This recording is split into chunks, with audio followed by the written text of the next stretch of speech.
Welcome to Comics and the Enneagram. I am your host, Talon, and today we are going to continue our look into the comic Superman and the Authority by looking into the character the Midnighter, which is the other half of the duo Apollo and the Midnighter. If you've seen our last episode, you know that Apollo and Midnighter are characters that were originally part of the Wildstorm universe, and all about what Wildstorm was. That it was a company founded by Jim Lee, who is a prolific comic book artist and one of the people behind the founding of Image Comics. Apollo and the Midnighter first appeared in the series Stormwatched, but are more prominent in the series The Authority, created by Warren Ellis. The Midnighter's abilities now, so last episode we focused on Apollo. This episode we're focusing on the Midnighter. His abilities come from cybernetic enhancements. He is a skilled fighter, and his hallmark ability is to predict how a scenario might play out by running through millions of simulations in an instant. He uses this to predict the actions and reactions of others. He also has enhanced senses: strength, speed, durability, and reflexes. He also has the ability to heal from any injury in a short amount of time. He can turn off his pain receptors and adapt to any environment without sustenance, and has an enhanced immune system. So basically, this guy is invincible. Not to reference the character, but the word. So yeah, invulnerable, basically. So what does the Midnighter do in this story? When we are introduced to Apollo and the Midnighter, they are scoping out an enemy base. We see a bit into their dynamic where Apollo brings up a concern he has about the Midnighter, but the Midnighter is rather flippant. He wants to put the issue on hold till they've dealt with the bad guys. But the thing is, he doesn't even lift his eyes from the binoculars to turn to Apollo and say this, right? He just is like, look, let's put a pin on it. And so at this enemy base, a horrible creature made from the bodies of dead psychic kids and heavily armored henchmen are marching. The Midnighter relishes in the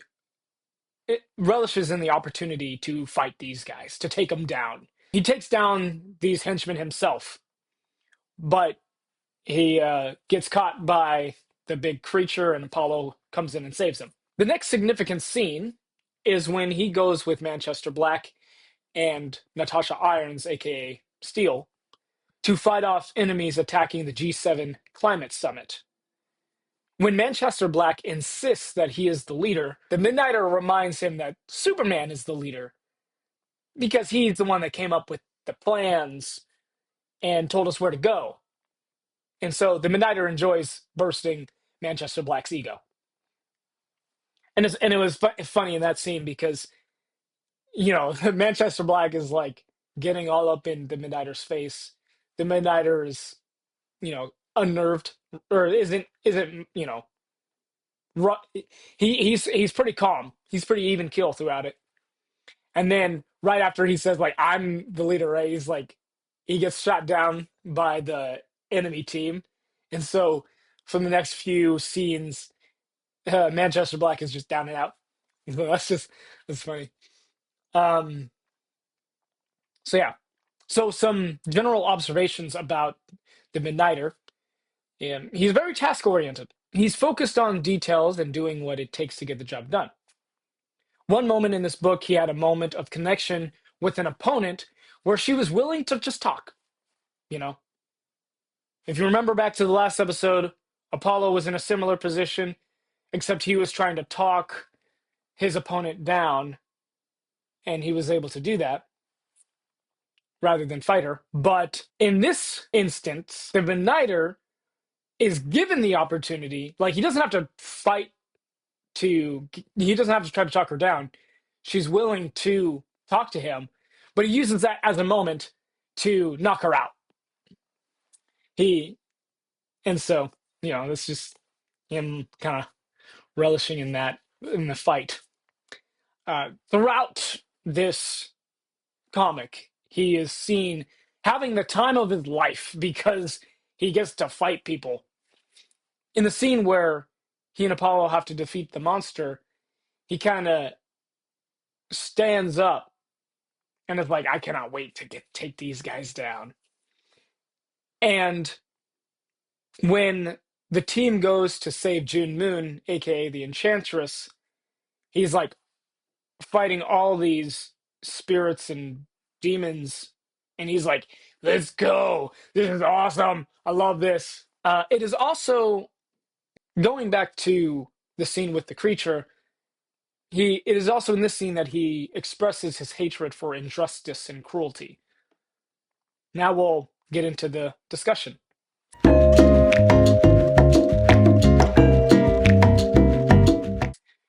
So, just as a FYI, I've changed some things around in this episode as we have the discussion. I'm saving the what type is this character as the last question.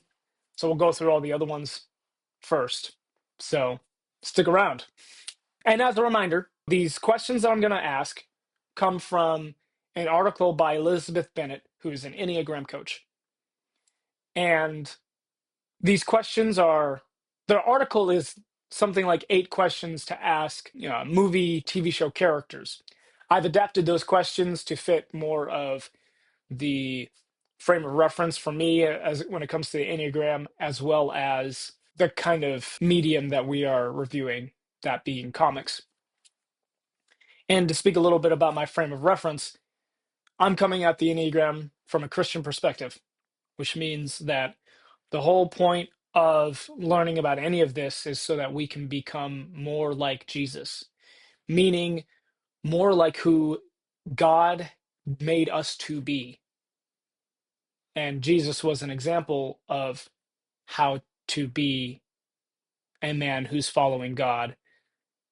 And so God has a specific plan for us. And part of the way that we can go about getting there is by understanding what trips us up, what are our common pitfalls, and how do we grow from there. And also some of the specific terminology that I will be using, such as the convergent path or the blind spot path. Those are from Your Enneagram Coach, which is a online organization started by Beth and Jeff McCord. And there are a lot of resources there to help you learn about your type and help you to become an Enneagram coach yourself. And so, getting into the first question, is this character acting in alignment with the gospel? And to explain that in less of a Christian perspective, you may also know about it as how healthy is this individual? So, you know, are they in health? Are they average, or are they unhealthy? And so healthy is in alignment with the gospel. Average is misaligned, and unhealthy is out of alignment. And again, I want to say that none of these characters are Christian, and so by that standard, they're not acting in alignment with the gospel because they don't believe in Jesus. But we're just saying, for the sake of argument, if these qualities existed in somebody who was a Christian, is this character acting in alignment with the gospel? And I would say that he is misaligned.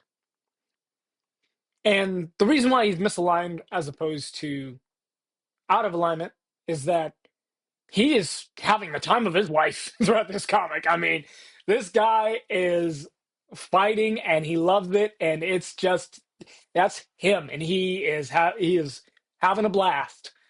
Okay, but where I think he's out of alignment is that when it comes to dealing with Apollo, he's not very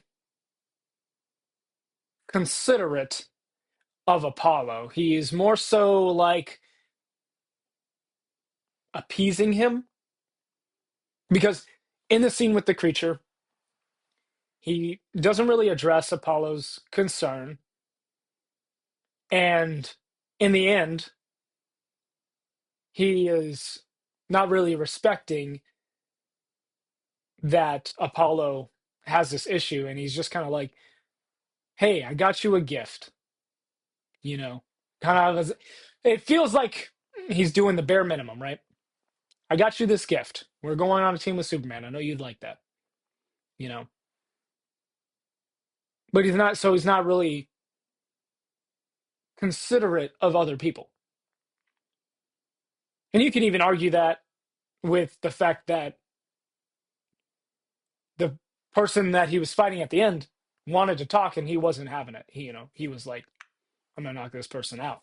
That's why he is misaligned because there are some like he is having the time of his life. He's good, but there are some things that he could be doing better on.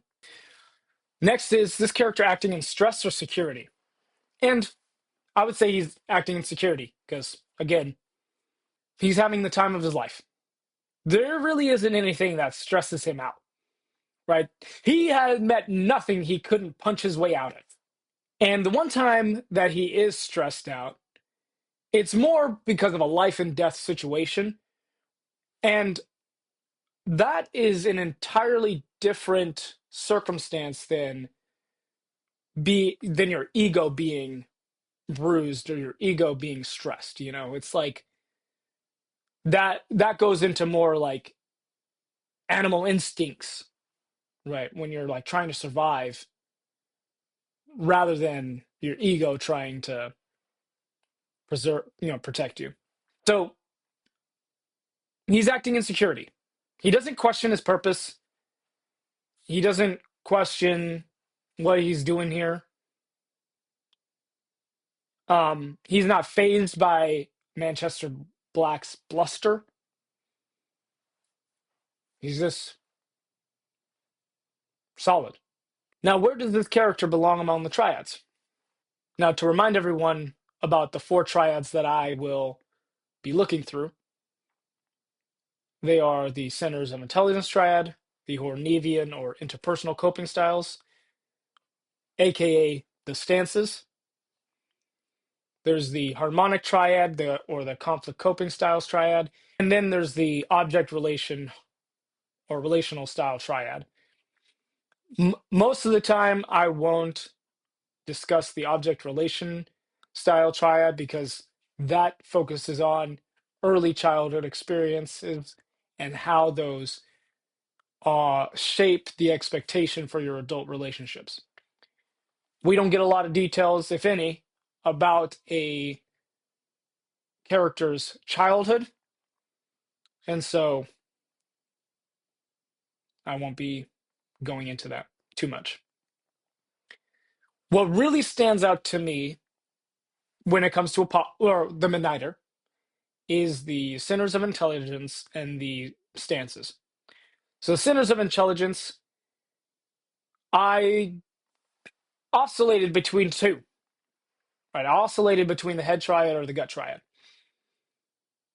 So, to explain a little bit more about what the centers of intelligence triads say, what this triad does is it groups types based off of a similar emotional struggle or similar way of relating to the world.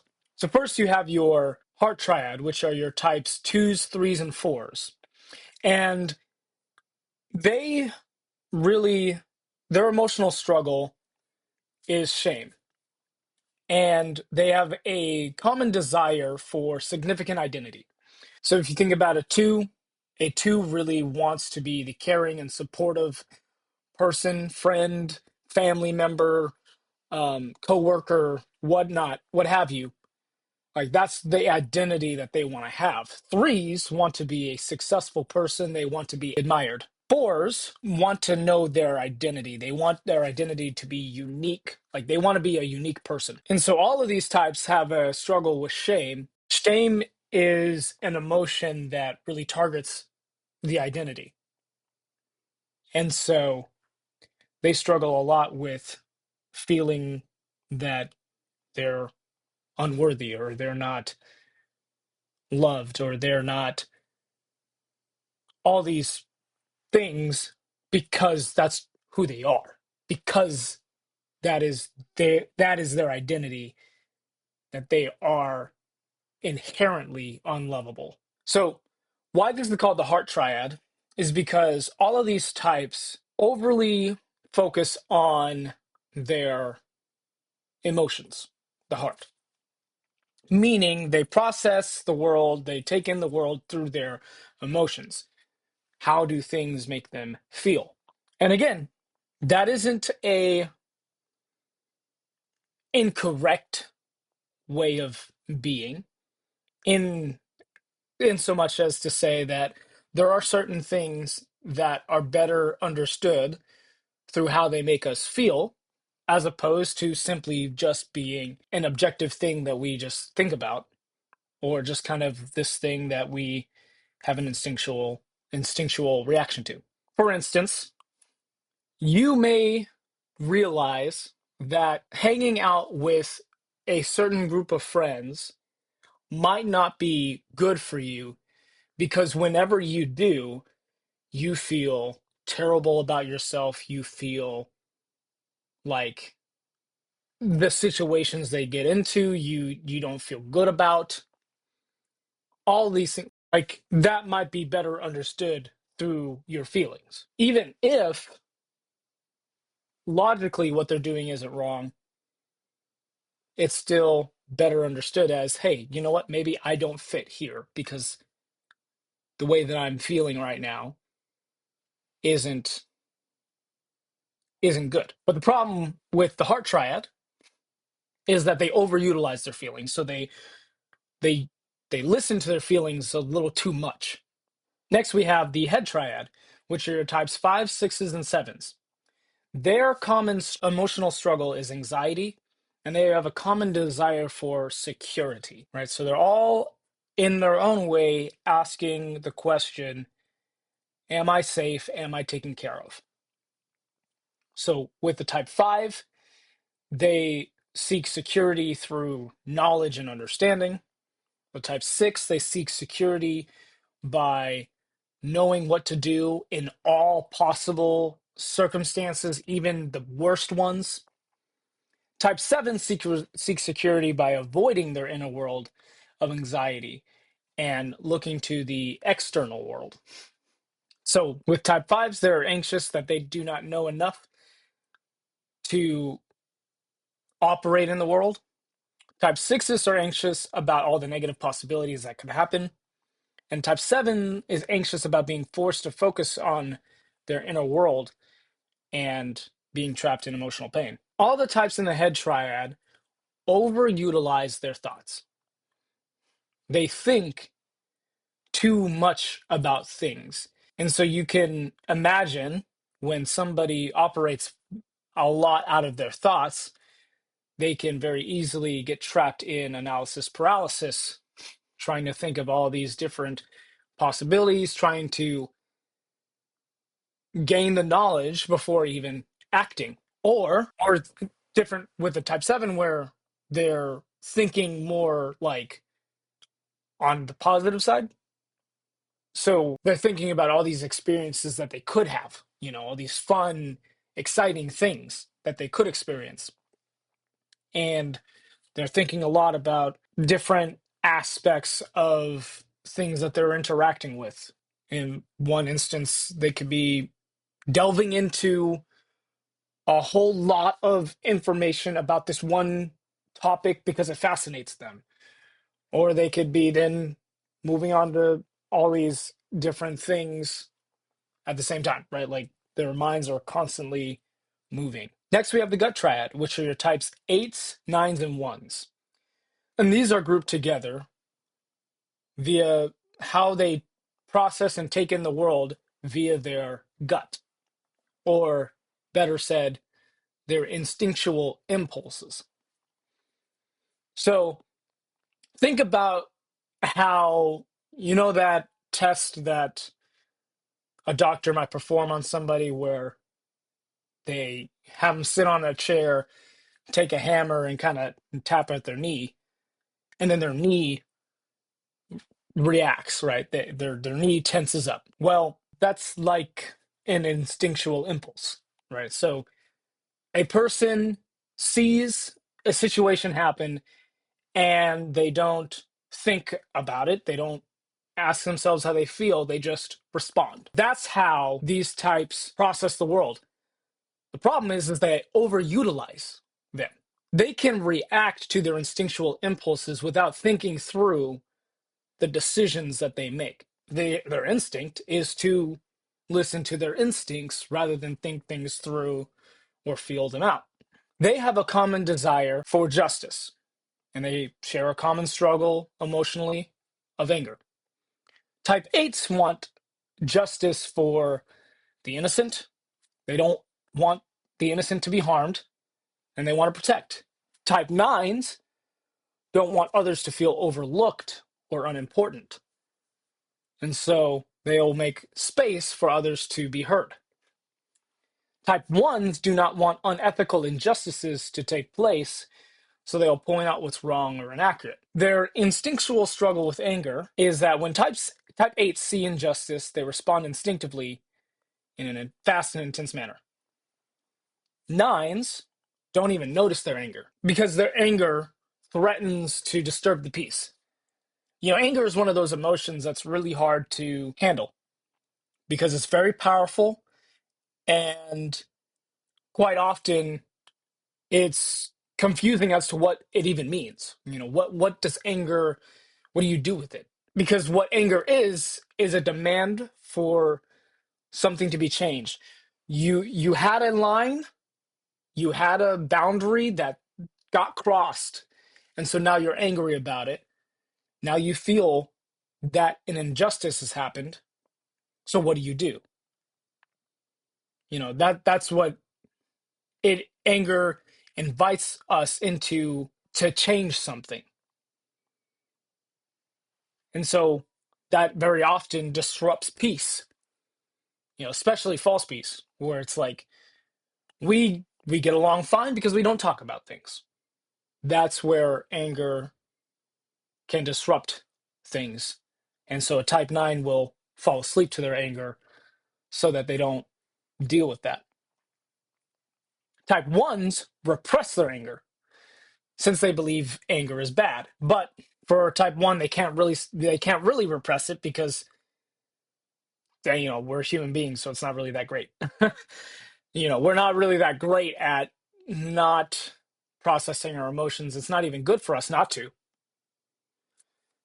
And so they'll become nitpicky and rigid. And they will voice their judgments more freely. It seems really easy to say that he's part of the gut triad. He loves a fight. He's always moving his body. Fighting is his passion, right? He expresses a desire for justice, which is characteristic of the gut triad. However, he could be a part of the head triad because his ability would cause him to think a lot. He's always scanning for different possibilities and reacting accordingly. So he's in his head a lot. But this isn't definitive because he isn't trying, at least from what we can tell, he isn't trying to fight so that he can, or he isn't trying to think about all these scenarios to escape anxiety. From what we can tell, he's just using his abilities to win the fight. But that still doesn't negate the possibility that he does deal with anxiety. It's just not explored in this comic. But those are the two. that he could be in, the the head triad or the gut triad. So next we look at the stances. Now, what the stances are trying to tell us is that the types grouped in this triad are grouped in such a way that to explain how they go about getting other people to meet their needs. So, what are the essential ways that each type tries to get other people to respond to them?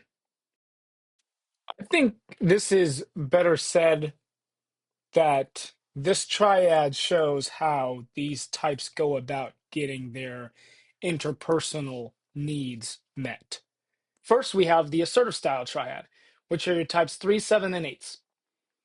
And so these types move away from other people in order to get their needs met, right? They expand their sense of self in order to get people to respond to them.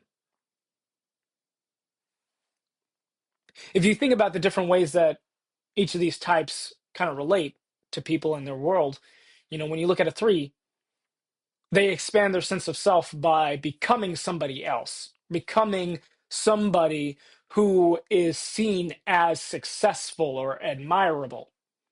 7s expand their sense of self by moving away and exploring their own wants and desires, right? They see, they follow the things that bring them excitement and novelty, and so they don't they're not trying to so they move away from people in that regard. Then with the type 8, right, they can be a bulldozer, right, saying I'm gonna show up, I'm gonna do my thing. You can either get on board or get out of the way. Those are some kind of classic ways that they react to things. Next, we have the dutiful style triad, which are your 1s, 2s, and 6s. The dutiful style seeks to meet the expectations of other people in order to get them to meet their needs. Again, this is how they go about getting their interpersonal needs met. With 1s, they're trying to figure out what are the rules that they have to live up to. What are the rules in society? What are the rules by other people? How what is the expectations set upon them, and they try to meet them.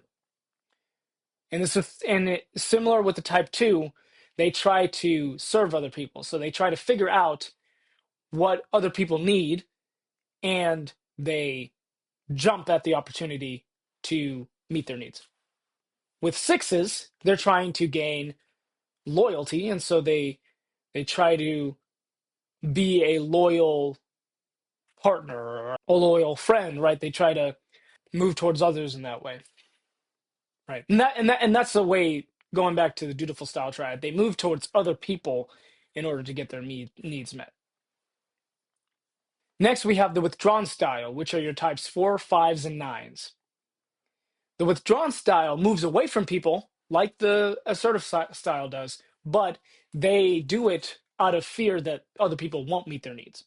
So when they're stressed, they move away from people, right? So when you look at a type 4, they are worried that other people won't meet their needs, and so they try to go inward in their inner world of emotions, and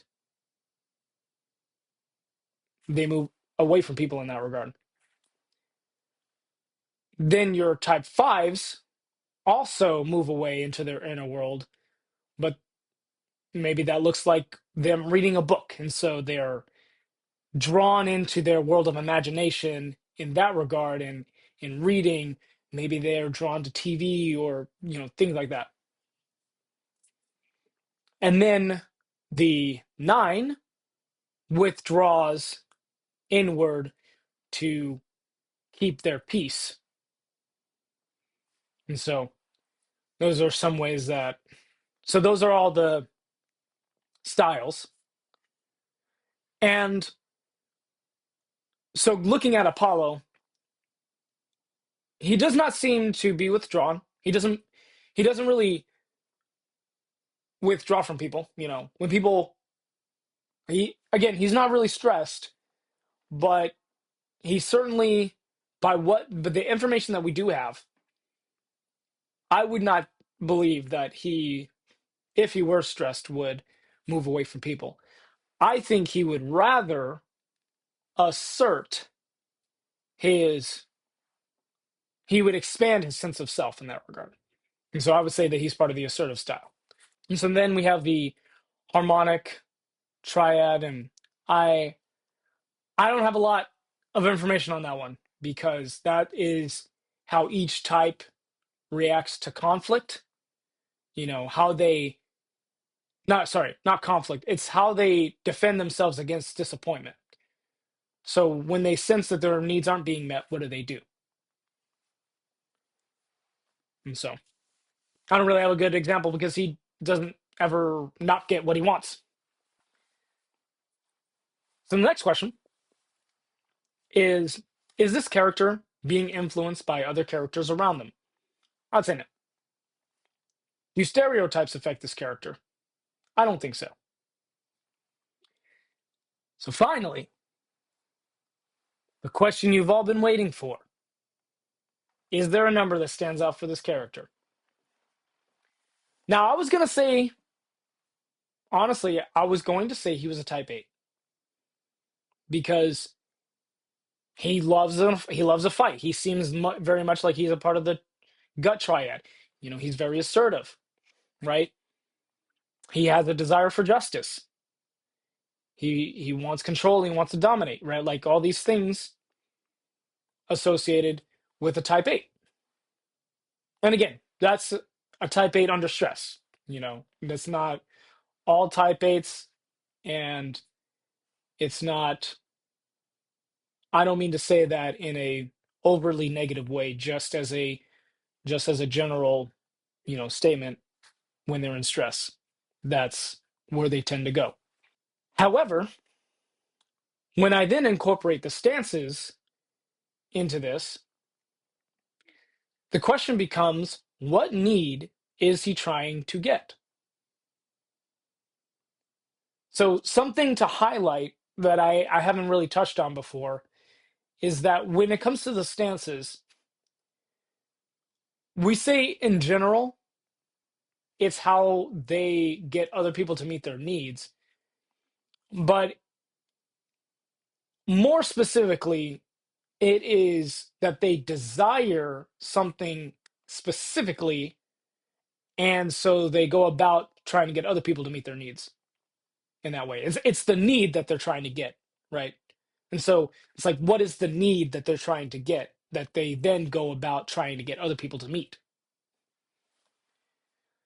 And so with the type 8, they have a desire for autonomy.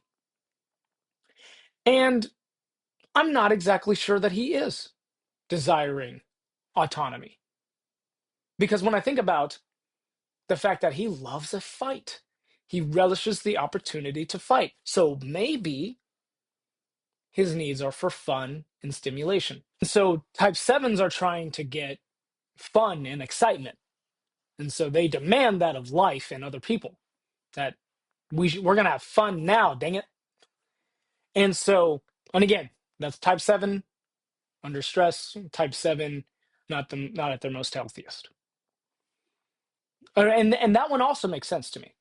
So this then I think makes him a type 7. So next the question is, does this character have a wing?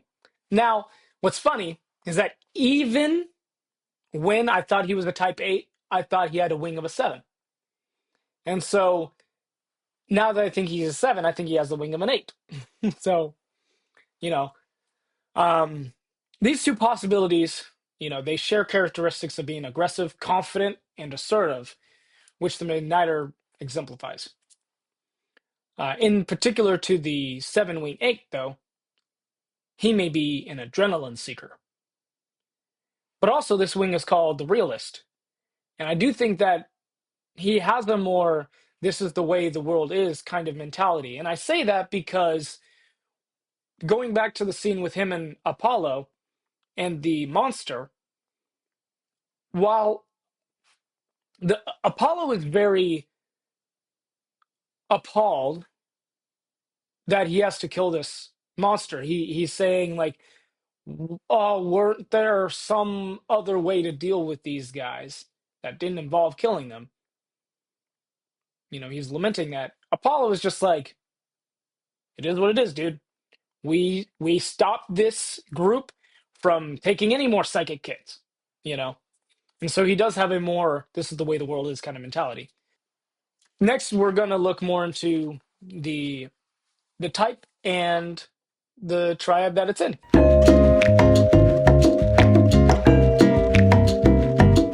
This is another thing. This is another one of um, Beth McCord's specific framework for understanding a type's core motivations.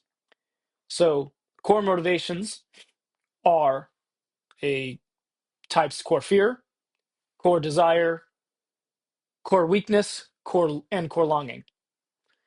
And the way that she frames it is that the core fear is the thing that the type is always running from, and a type is always running toward their core desire.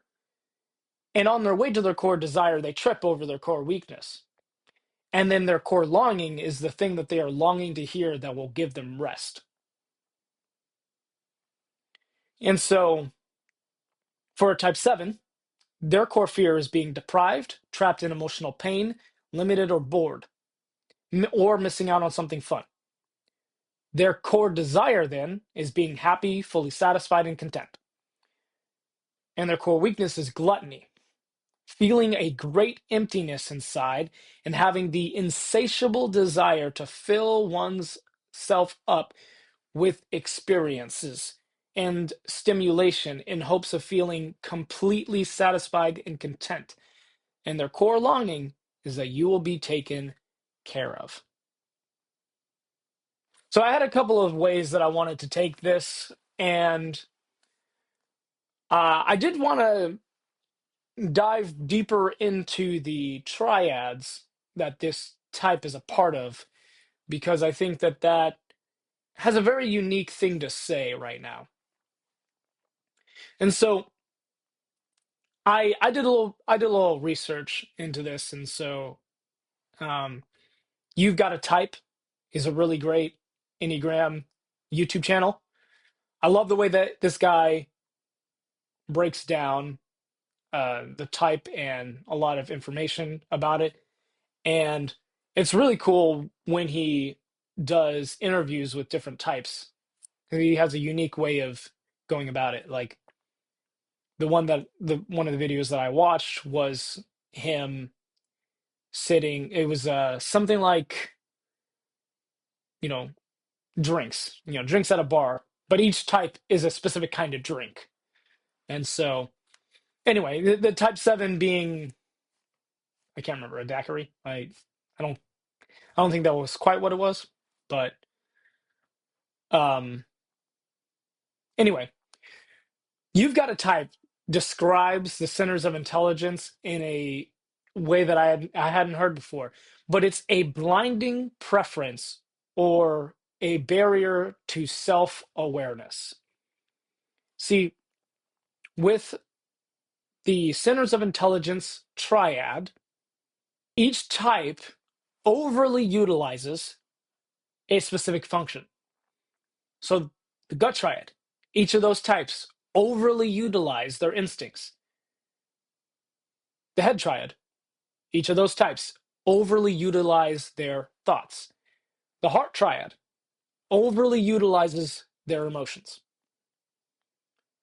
And when you do that, when you kind of hone in on one way of thinking and being, you miss out on details you wouldn't see because you're not thinking about situations in all these other areas.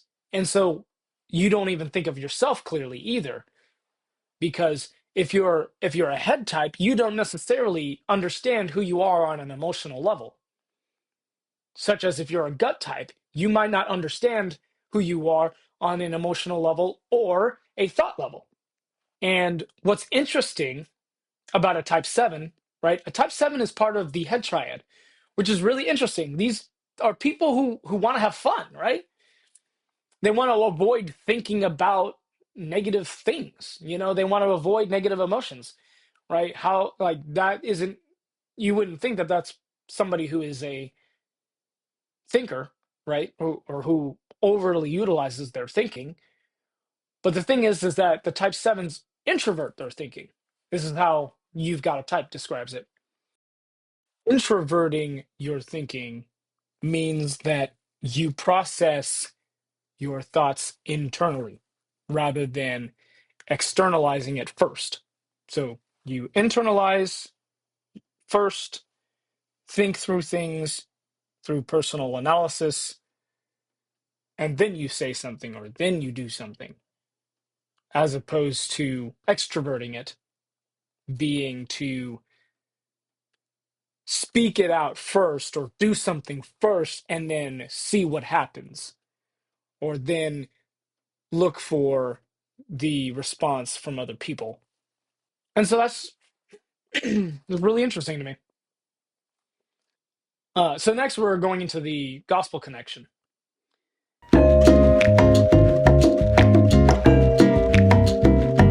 How does this connect to the gospel truth?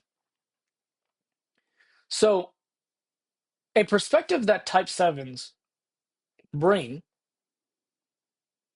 because every type has a unique perspective in which they see the world that is actually good. You know, like the core of it is good, and there is truth in it. And so for a type 7, the perspective that they bring is that life is beautiful and worth living, because it is. In Genesis, when God made the world, he called everything in it good. That didn't change with the fall. You know, those things that God put into the world are still there. They're just muddled. They're just harder to get to because of the brokenness that is in the world. So a type 7 is running towards positive experiences and running away from pain. And their core longing is that they will be taken care of. Some verses that really speak to, again, how God takes care of us. Again, like, God had us in mind when he sent his son to die for us. It says in the Bible that it was because of the joy set before him that Christ went onto the cross. That joy was us. We were the joy that he died for. Specifically, it was the joy of seeing God's people free, free from the bondage of sin, free from being held captive to shame, and being able to one day be with God the Father in heaven. And there are verses where it says, if you abide in me, I will abide in you. Right? I will be there. Some verses that I thought of, some other verses I thought of was Psalm 46:10, which says, be still and know that I am God. I will be exalted among the nations. I will be exalted in the earth. God is saying that instead of trying to seek all of this excitement and entertainment and novelty, be still with him. He is God and he is there for you, right? He's got this. He's got you, and he will take care of you. And then when you look into all of Psalm 139, speaks beautifully about this, about how God will lead us That God is always there. If we ascend to heaven, he is there. If we make our bed in hell, God is there. Whether or not we ascend to heaven or we are dwelling in the uttermost parts of the sea, God's hand is there and his right hand will hold us. Right? God will lead us and his right hand will hold us. Right? It speaks beautifully about the fact that God knew who we were while we were yet born. His eyes saw our unformed substance. He knew how we were being created when we were being created in the depths of the earth. Like, that is just incredible. The fact that God is there and he will be there.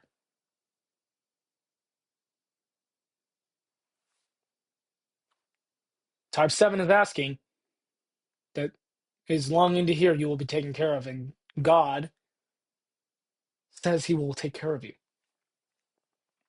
So some things that I want to leave you guys with as we reach the end of this episode, some things to ask yourself. This is for all of us because in each of our own ways, we're all trying to run from pain, right? All of us have a core fear that we're trying to run away from. And so the question that I want to leave you with is, what are some ways you have tried to run from pain? I'll give an example for myself, right? Most of my life, I have been trying to run away from people criticizing me. I've been trying to run away from people taking one little aspect of who I am and blowing that up to being like, that's all of who you are, right? You are worthless. You are all of these things. I've been trying to run away from that. And how I ran away from that, what did I run towards? I did everything in my power to be a responsible person. I did everything in my power to have integrity, to take life seriously, so that no one could ever tell me that I messed up. No one could ever tell me that you're not good at something. And it has finally taken me 20, like I'm 26 now, and it's finally hitting me just how exhausting it is to live in that. And so when we're trying to run away from pain and run towards our desires, it's exhausting. And so, like, what are some ways that you have been trying to run away from your pain? In what ways are you exhausted? Part of your growth involves acknowledging your deep fear of pain. As like, this is Beatrice Chestnut's advice to type 7s on how to grow. You can find it in the Enneagram Guide to Waking Up. Part of your growth involves acknowledging your deep fear of pain. You'll have to start recognizing how you fear being trapped in emotional pain. The pain of losing somebody, the pain of something out of your control that hits you out of nowhere and you weren't ready for it. The pain, the fear of the future, perhaps. There's a lot of things that cause emotional pain within us. And I like how Beatrice Chestnut says it too, because she says it like type 7s grew up and they asked themselves the question, maybe not in a specific, like, maybe it's self-conscious or subconsciously that they ask themselves this question, but they ask themselves the question, like, why would anybody want to feel pain? Why would anyone want to feel negative emotions? I mean, don't you want to be happy? And what's funny is, to me, the way I grew up, I always said growing up that happiness wasn't the goal. Um, but that's me, like, being trying to be a morally responsible person because chasing happiness seemed frivolous, right? But I digress. But that's just funny. It's like, but type 7 is asking, don't you want to be happy? And it's like, what a type 7, and again, all of us need to understand is that there are some pains that are worth going through. There are some pains that teach us a lot. And let me tell you, let me tell you, I I love this because it's so true. Recently, I went through something like that for myself of like a bigger experience of pain. I like jumped in that and I came out of it and I was like, wow, this really sucks. But it was only through that I could have ever come to realizations about my need for grace and how much I took a situation for granted, how much my need to find closure in situations that are uncertain causes me to express myself in ways that I wasn't trying to do so, that I wasn't trying to impart onto other people, but it just came out that way because, you know, how many of us know, like when you do things from a bad place, it comes out a little sideways. And finally, James 1 2 to 4 says to count our trials as joy, knowing that they will produce steadfastness in you, and steadfastness will have its full effect that you will be perfect and complete, lacking in nothing. See, part of life is experiencing the difficult things and experiencing pain. Notice, James isn't saying to reframe the trials as joy. He's not telling you to pretend like the trials you're going through aren't difficult.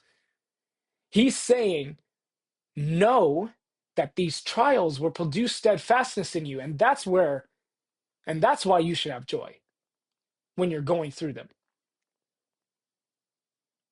Joy isn't happiness that you're going through them. Joy is peace and contentment, right? And much more than those things because those are different words. But, joy is something that transcends your circumstances, right? He's not saying to pretend that they don't hurt, but he is saying don't run from them. And again, that's a lesson that we all can learn. That's a lesson that we all need to take into our hearts. And right now in this moment, right, I ask that if you haven't accepted Jesus into your heart, that you consider doing so. Because Jesus has so many promises for us uniquely. We can have an authentic relationship with Jesus where he helps us through really difficult things and he gives us such great things, such good things that we could never have foreseen. Again, it says in the Bible, what no eye has seen, nor ear heard, no heart of man imagined, what good God has prepared for those who love him. And the difficulty is not trying to preserve our lives, but to be willing to lose our lives so that we can find it. The difficulty is letting go of our egos so that we could find our life, who we are, our essence. And Jesus through his blood washing us clean, through him paying the ultimate sacrifice, God can now sanctify us and make us whole and make us into who he made us to be. And so to accept Jesus into our hearts, it's as simple as admitting that you have not been walking with God. It means admitting that you have been running away from pain to all of these desires to escape life, to escape dealing with the things that you're afraid of, and how that has fallen short of the glory of God. And to confess, to believe that Jesus is our Lord and our Savior, that he will take care of us, and to confess that out loud.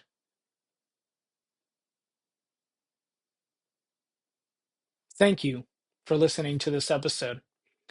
And if you liked it, you can listen to more on Apple Podcasts and Spotify as Comics and the Enneagram. And if you want to leave a rating on this podcast, feel free to do so. And if you want to reach out to me about anything that you've heard today on this podcast, you can email me at comicsandtheenneagram@gmail.com. Thank you, and have a blessed day.